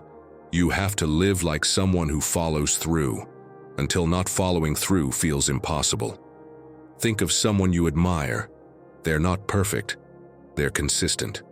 Someone who doesn't chase attention. They just quietly do what they said they would. That kind of consistency sends a powerful message. respect. Not the kind others give you, the kind you give yourself. And when you reach that point, something shifts. You no longer feel anxious about results or afraid of failure. You feel peace, because you know that no matter what happens, you'll follow through. That kind of trust isn't bought or inherited. It's trained day after day. So today, make just one promise. Small, but real. Read those 5 pages. Go for that walk, even if it's raining. Turn off your phone half an hour before bed. Not to change your life overnight, but to remind yourself that you can count on you. Do what you said you would, even if no one sees it. Because in that silence, real respect is born. Write it in the comments if you want to make it real. Today I start showing up for myself, because respecting yourself isn't about self-esteem. It's about consistency. And when consistency becomes your habit, discipline stops being a struggle and becomes who you are. Lesson 13. Discipline isn't something you practice. It's something you become. The story goes that over 2,000 years ago, in Athens, a man would walk each night carrying buckets of water from the well to the city. He did it in silence, without complaint, while the rest of the world slept. His name was Cleanthes, and by day he studied philosophy with Zeno, the founder of Stoicism. He wasn't rich or especially gifted. He didn't stand out for his intelligence or eloquence. But he had something that set him apart, a discipline so deep it wasn't a habit anymore. It was his nature. Cleanthes worked as a water carrier to pay for his studies. While many talked about wisdom, he lived it. He woke up before dawn, studied for hours, and by nightfall he worked without rest, day after day, year after year. Younger philosophers mocked him and called him Zeno's donkey, but he didn't stop. He carried water, studied, listened, and learned. Until one day his consistency turned him into a master. His story reminds us that discipline rarely shines. It has no applause, no instant rewards. It's invisible, quiet, patient.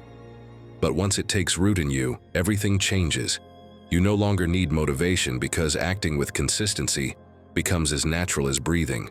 Most people treat discipline like just another task, but real transformation happens when you stop practicing discipline and start being disciplined.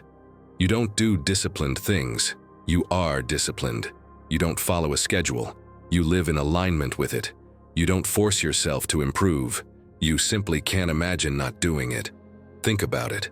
The people we admire, the ones who keep moving forward even when no one's watching, aren't the most talented. They're the most loyal to their routine. The athlete who trains in silence. The musician who plays the same note 1,000 times. The student who studies while everyone else is resting. These people aren't fighting their laziness. Their minds don't even give them the option. Discipline has become their identity. Cleanthes didn't carry water just to survive. He did it because he understood that physical labor also trained his character. Every bucket he lifted strengthened not just his body, but his mind. And that duality, action and purpose, is what defines someone who truly embodies discipline. If you think about it, discipline is like an underground current. You can't see it, but when it surfaces, it moves everything. Bamboo roots grow underground for years before showing anything above the soil. You don't see the progress, but it's happening. One day, when you least expect it, the result shows up. And everyone calls it luck, but you know it was consistency. Stoicism teaches that strength of character doesn't show when things are easy. It shows when routine becomes monotonous and you keep going anyway. That mastering the mind doesn't mean forcing yourself. It means being so aligned with your purpose that not doing the work feels unnatural. That's the difference between someone chasing fast results and someone who understands that the process itself is the reward. So don't expect everything to happen right away. Train your mind to love the process, not just the outcome. Sow the seed without watching the clock. Impatience destroys what consistency builds. And no, you don't need to make huge sacrifices. Just stick to small rituals. Lay out your clothes the night before. Set up your workspace. Plan your day with intention. Simple gestures, repeated with consistency, become part of who you are. Every repetition defines you. Every action, no matter how small, is a conversation between you and your mind. When you follow through, you reinforce the belief that you're trustworthy. When you procrastinate, you reinforce doubt. And that inner dialogue, repeated over months or years, is what shapes your identity. Cleanthes understood this without needing to say it. He wasn't looking for recognition or fame or rewards. He just wanted to live in alignment with his philosophy. And that coherence, that unity between what you think, say, and do, is what turns discipline into a way of being. So, look at yourself honestly. Are you still practicing discipline, or is it already part of you? If every day you depend on motivation, you're still in the first phase. But when you start acting without arguing with yourself, when your body and your mind move in the same direction, you'll know you've crossed the threshold. It's not enough to want to be disciplined. You have to live it until it becomes an extension of who you are. Not something you do, but something that defines you. And when you reach that point, everything changes. You don't need to prove anything. Your presence speaks for itself. Your habits tell your story, and your results take care of the rest. Remember this: the one who masters their mind masters their destiny. And that mastery isn't built by practicing on and off. It's built by embodying discipline until it becomes part of your nature. So do it like this, my friend. Let your consistency come not from motivation, but from your identity.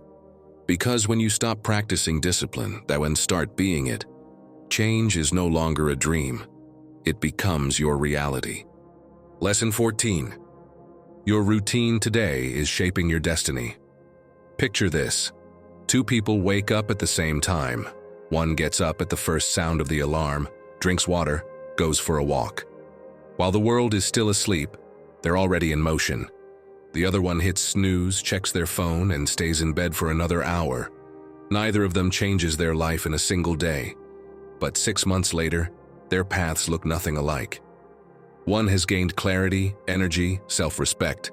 The other has lost time, focus, and confidence, all because of a routine they chose, or didn't choose, to repeat. Now tell me, which one is acting like a true Stoic? The answer is pretty clear, isn't it? Seneca once wrote, "He who suffers before it is necessary suffers more than necessary." And he was right. We spend our lives worrying about the future and forget that the only thing that truly shapes it is what we do today.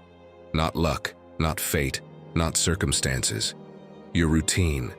What you do in silence when no one's watching. Ah, my friend, most people are obsessed with results and forget the process. They want a different life, but don't change their days.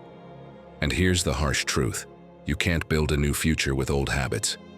If every morning you repeat the same actions, the same thoughts, the same excuses, don't expect a new outcome. Because every day is a blank page, and what you write on it, you'll be reading tomorrow. Your brain doesn't care whether a habit is good or bad, only whether it's repeated or not.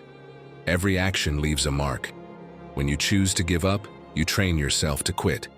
When you choose to push forward, even just a little, you train yourself to win. And that's what shapes you without you even realizing it. Invisible consistency, silent repetition, the small decisions no one notices. Every repeated thought and action strengthens a neural pathway. It's like your brain is paving a road, and the more you walk it, the easier it gets. That's how your routine, even without you noticing, decides who you become. So, design your mornings like an investment. Don't start the day reacting to the world. Start by choosing how you're going to live it. Wake up and give yourself even 15 minutes. Read something that inspires you. Write down your thoughts. Move your body. It doesn't have to be perfect and just consistent. When you do that, you're programming your mind to act with intention, not by inertia. Don't chase the perfect routine. Build one that holds you up even on the tough days. It's easy to be disciplined when things go well. The hard part is staying consistent when you're tired, unsupported, or low on motivation. But that's exactly where your identity is built. In the days you don't feel like it and still show up. Because that's when discipline stops being something you practice and becomes something you are. Create a marker of alignment, something small, symbolic, that reminds you of who you want to be. It could be working out, reading, meditating, journaling, or simply making your bed every morning. That action won't change the world, but it will change your mind. It tells your brain, I'm in charge here. And when you do that over and over again, you build self-respect. Now imagine this. What would your life look like in 6 months if you repeated every day what you did today? If your current routine were a mirror of your future, would you like what you see? Maybe yes, maybe not, but one thing is certain. There's no way around it. Your destiny is being written right now in your habits, your repetitions, your small decisions. And don't get it twisted. You don't have to get it all perfect, you just have to do it every day. The people who go furthest aren't the ones who do the most. They're the ones who don't stop. A small step taken consistently beats a big leap taken occasionally. And every day you choose to act, you're rewriting your future. It's not enough to want to be disciplined. You have to live each day like someone who already is. Let your routine be the proof of what you believe, not your words. Because dreams aren't built in your imagination. They're built in repetition. My friend, your future isn't predicted, it's trained. Every day you live is either an investment or a debt. What you do today, what you choose to repeat, what you allow or postpone, is building the version of you that you'll meet tomorrow. There's no magic, only repetition. And that repetition, slowly but surely, becomes your destiny. Your routine today is carving out your future. And if you dare to live with an obsession to improve just a little each day, there will come a moment when you won't even have to ask what your future looks like. You'll just need to look at what you do every morning, because what you repeat with discipline today will become your reality tomorrow. Lesson 15. Eliminate the noise, or the noise will eliminate you. Just imagine Marcus Aurelius living today. He'd be the emperor of the greatest empire in the world, with a phone buzzing every 5 seconds. Tragic news, meaningless messages, endless notifications. Opinions about his life, his looks, his choices. And in the middle of all that noise, one inevitable question. How could anyone think clearly without silence? If Marcus Aurelius had to deal with what you face every day, screaming screens, non-stop social media, people constantly sharing opinions, maybe he wouldn't have written Meditations. Or maybe he would have, from an airplane, wearing noise-canceling headphones, searching for just a moment of peace. And in the middle of that modern chaos, he would have repeated one of his most powerful lines. Inner peace begins the moment you stop worrying about what others say or do. The problem is, today we're surrounded by voices that won't stop talking at us. Posts telling you who you should be. Friends telling you what you should do. And that little voice inside comparing you to everyone else. That is noise. And I'm not just talking about sound. Noise is also mental.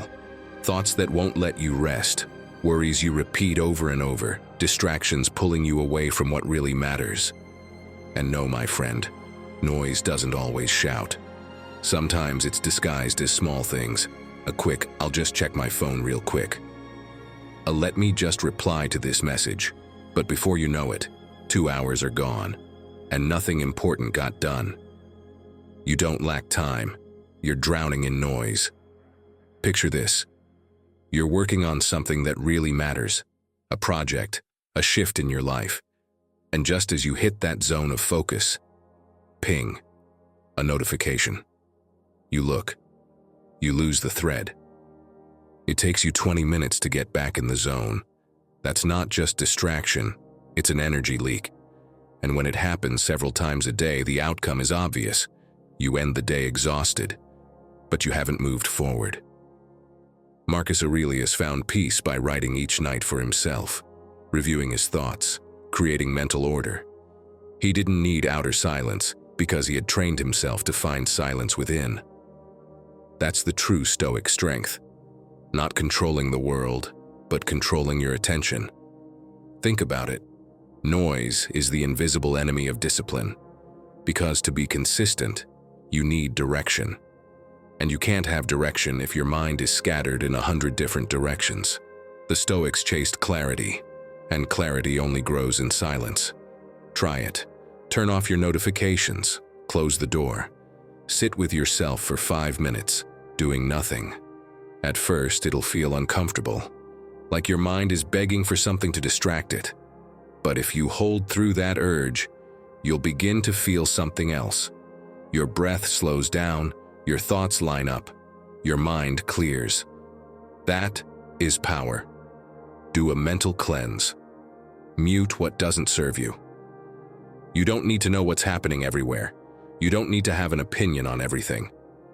Choose where your attention goes, because what you feed grows, and what you ignore fades. Create moments ruled by silence, even if it's just 5 minutes. Don't see it as a luxury. See it as a necessity. Silence isn't emptiness. It's training. It's the gym for your mind. In that space, ideas grow, emotions settle, and discipline strengthens. And above all, stop reacting to the world instantly. You don't need to reply to every message or react to every ping. Learn to respond with intention, not impulse. Because every time you give yourself a second before acting, you're building inner control. Epictetus said, "No person is free unless they are master of themselves."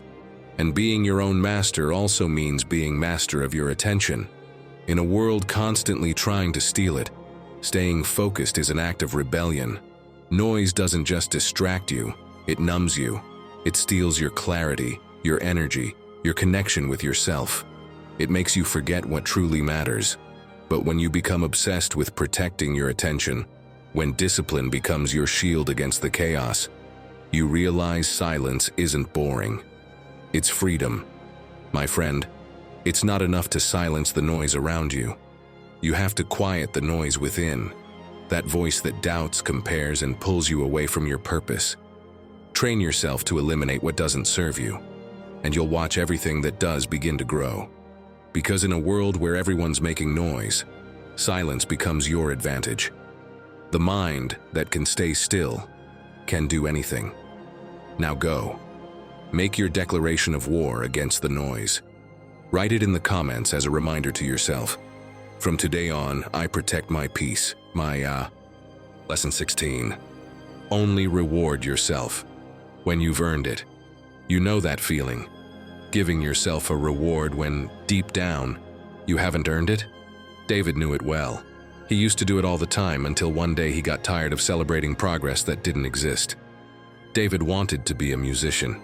He talked about it for years, bought instruments, started writing songs, but never finished a single one. Every time he felt frustrated or uninspired, he'd give himself a reward, a night out with friends, an impulsive shopping spree, a clever excuse to avoid facing his lack of discipline. One day, though, he came across a quote from Epictetus that hit him hard. "Do you want to be invincible? Then don't allow yourself desires that depend on others." In that moment, he understood that his fake rewards were keeping him weak. He was chasing comfort instead of purpose. From then on, he stopped going out, stopped spending, and refused to rest until he'd kept his word. When he finally finished his first song, the sense of fulfillment was so deep and real that he finally understood. Pleasure without effort means nothing. You've probably made yourself similar promises. To get in shape, to finish a project, to save money, to change your habits. But somehow, without meaning to, you end up rewarding yourself before the work is done. You tell yourself, "I'll skip the gym today. I deserve it." Or, "It's fine if I miss one day." Or, "I'll start again on Monday." But that kind of false rest isn't pleasure, it's self-sabotage. Every time you reward yourself without delivering, you send a clear message to your mind. It's okay to break promises to myself. That message, repeated often enough, becomes a belief. It weakens your standards and chips away at your discipline. This isn't about denying yourself joy. It's about restoring value to your enjoyment. If everything becomes a reward, then nothing feels rewarding. Rest only feels satisfying when it follows effort. True pleasure is only meaningful when it comes as a result of action. Without that connection, pleasure turns into something hollow, a distraction that numbs your hunger for growth. Seneca put it clearly, the reward for work well done is the opportunity to do more work. The real prize is not what you receive, but the kind of person you become by keeping your word. Instant gratification fades quickly, but the pride that comes from showing up for yourself stays. When you reward yourself before completing the work, your brain starts to associate pleasure with inaction. It gets used to receiving without earning. But when you train your mind to connect reward with discipline, you build a mindset of merit. You don't sit around waiting to feel good before acting. You act, and that action makes you feel good. That's the foundation of discipline, doing what you said you would, not because it feels good in the moment, but because it shapes who you are. David's first week living with that new mindset was brutal. The temptation to quit was there. He doubted himself. He wanted to give in. But each day he stuck to it. He gained more self-respect. Eventually, his reward stopped being a drink on Friday night and became something much more powerful, the certainty that he could trust himself. That's what strengthens your character, not the outcome, but the proof that you can follow through on your own word. The real mistake is thinking discipline and enjoyment are opposites. They're not. They're partners, but only when pleasure follows effort, not when it replaces it. This isn't about punishment, it's about depth. It's about making sure your rest means something, that your joy is earned, not empty. Set a personal rule. First, fulfill the promise, then enjoy the reward. If you said you'd work out, do it before relaxing. If you said you'd study, do it before you scroll or go out. Let pleasure be the result of integrity, not the excuse to avoid it. Don't reward intentions, reward results. Don't celebrate starting, celebrate finishing. Don't pat yourself on the back just for thinking about it. Wait until you've done the work, not because effort doesn't count, but because your mind needs to recognize that only follow-through deserves the reward. When you do that, your brain learns something powerful. Pleasure is not the goal. It's the outcome of purpose lived with consistency. Celebrate your discipline, not your excuses. Be proud every time you follow through, even if no one's watching. Because each time you keep a promise to yourself, you strengthen your identity, and over time, that identity becomes your greatest asset. The Stoics never chased constant pleasure. They chased balance. They understood that desire without control becomes slavery. But control without joy kills the spirit. That's why Marcus Aurelius wrote, "True freedom is doing what reason approves." If you learn to enjoy only what you've earned, you won't crave excess. You'll live with intention and peace. Rewarding yourself only when you deserve it isn't restriction. It's self-respect. It's how you tell yourself, "My word matters." It's how you turn pleasure into a mirror of your discipline. And if you commit to living this way, blending effort with conscious reward, you'll realize something profound. You no longer need external prizes. Discipline itself becomes your reward. The satisfaction of showing up becomes enough. Now tell me, do you have a reward that actually motivates you? Something that doesn't pull you away from your goal, but brings you closer to it? Share it in the comments to inspire someone else. Or just write it as a personal commitment. My reward will be becoming the person I want to be. Lesson 17. Visualize your future until it becomes inevitable. Everything that exists today was once just an idea. A building, a song, a company, even an entirely different life. All of it began in the mind of someone who dared to see it before they had it. Most people think imagining is a waste of time. But those who achieve great things know that visualization isn't a game. It's a tool. Architects do it before laying the first brick. Athletes do it before stepping into the arena. And you can do it too. See your future so clearly that your mind has no choice but to build it. Zeno of Citium, the founder of Stoicism, learned this the hard way. His story began with a shipwreck. He lost everything: his cargo, his ship, his fortune. Anyone else might have fallen into despair. But instead of sinking, Zeno started visualizing the person he needed to become to survive what had just happened. His disaster became his rebirth. He didn't see ruins. He saw a foundation. He pictured a new life and created it from nothing. That's the power of visualization. It transforms your mind before it transforms your reality. Because nothing changes on the outside if it doesn't change first on the inside. The Stoics understood that the mind needs direction. Without it, it wanders, filled with doubt, noise, and fear. But when you give it a clear image, the mind begins to behave as if that image were already real. Imagine this. You wake up in the morning, and before checking your phone, you close your eyes and picture yourself following through on what you said you would do. Not as a nice fantasy, but as practice. You see yourself getting out of bed without complaining, training with energy, making firm decisions, acting with focus. You do this again and again until your brain starts treating it as normal. Because what you visualize with clarity, your body eventually follows. So if every day you tell yourself you're lazy, undisciplined, or scattered, your mind has no option but to fulfill that identity.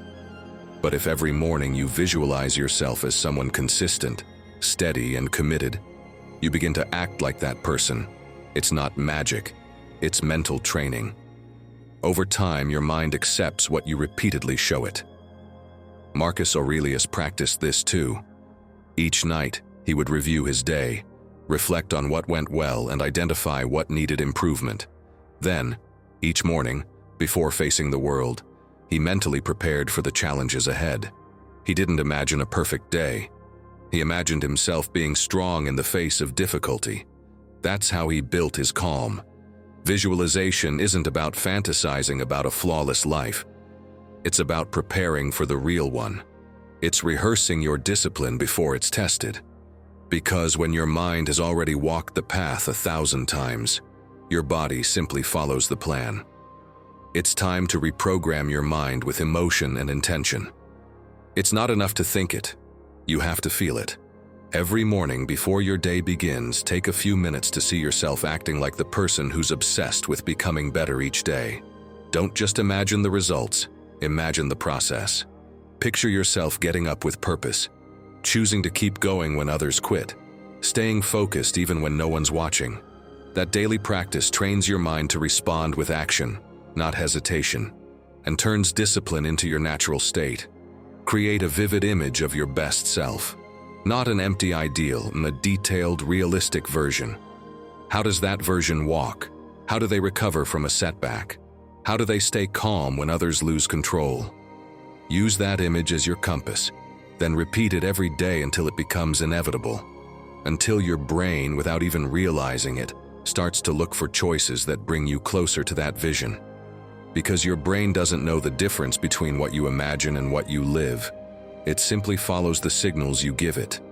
Discipline begins in the mind. If your mind hesitates, your body quits. But if your mind believes, your body follows.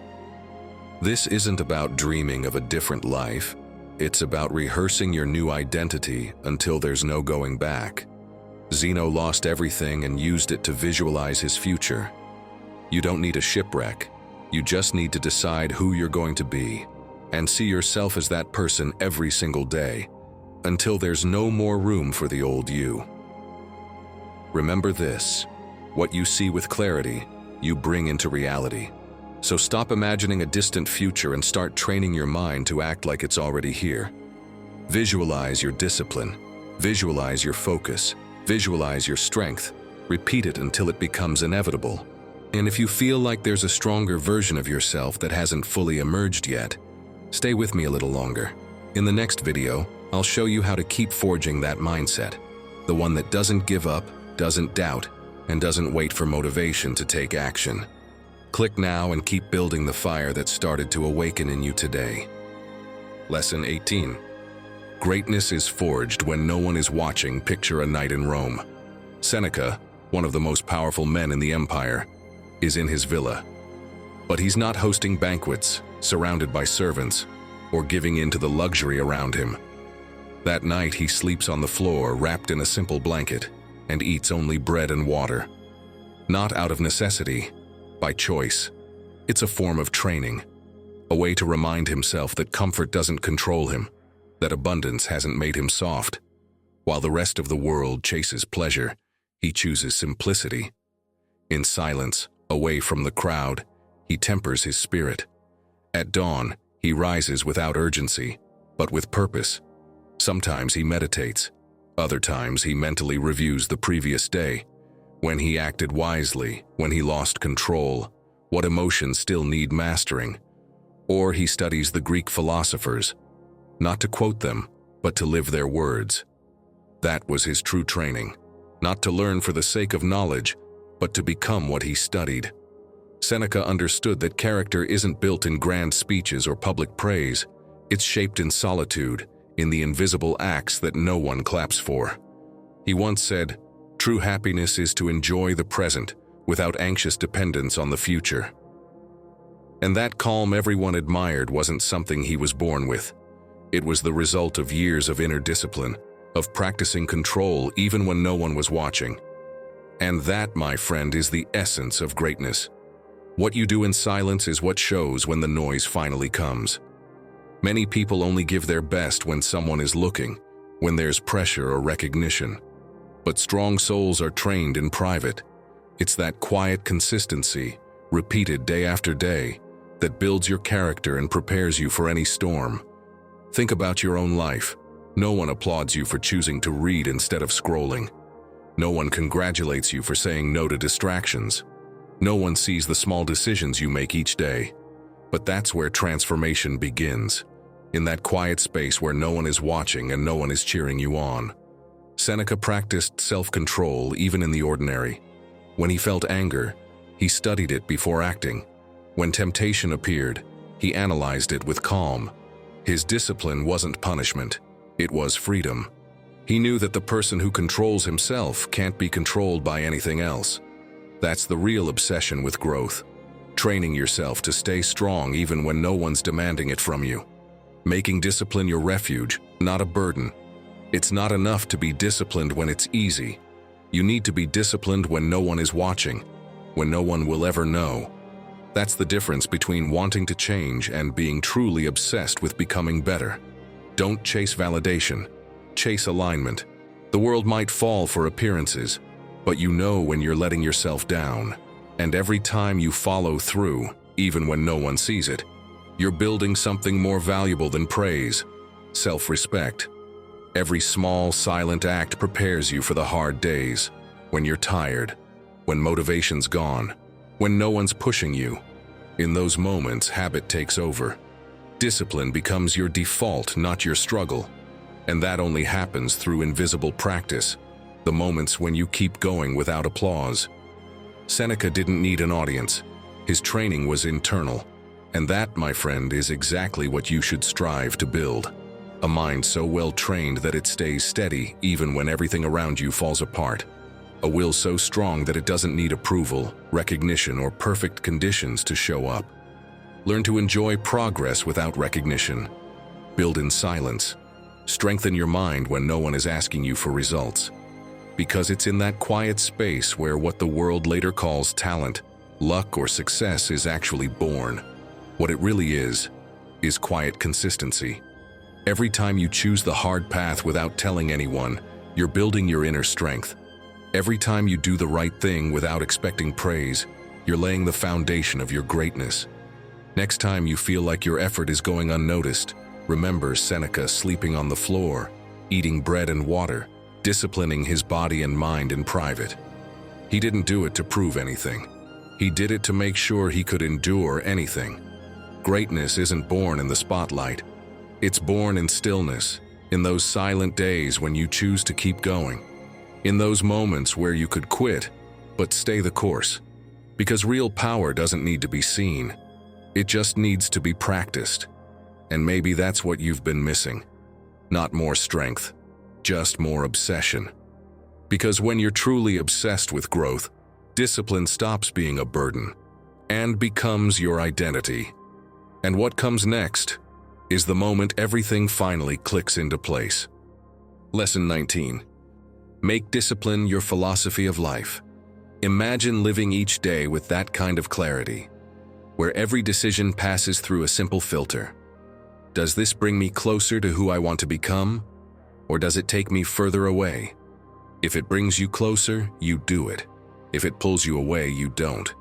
It's simple, but powerful.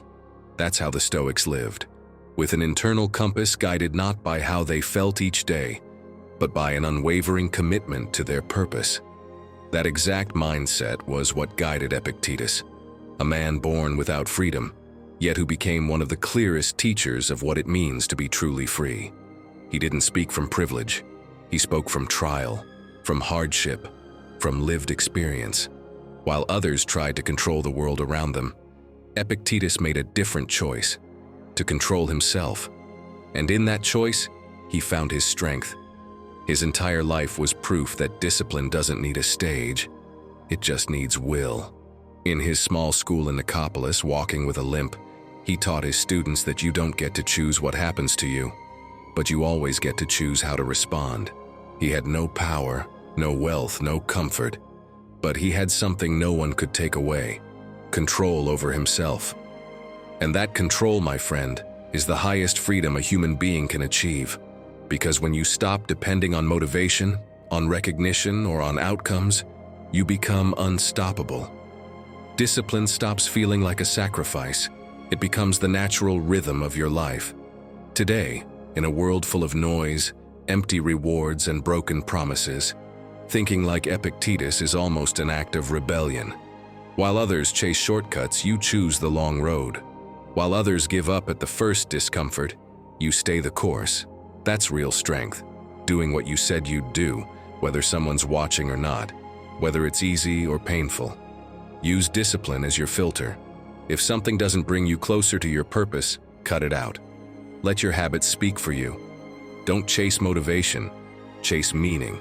And whenever you feel like quitting, remind yourself, effort doesn't trap you, it frees you.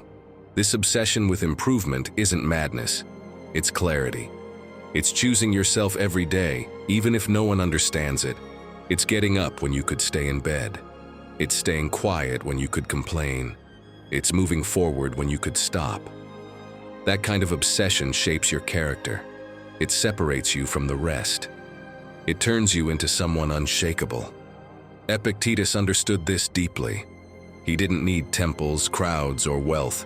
His life was his temple, his mind, his fortress, and his discipline, his freedom.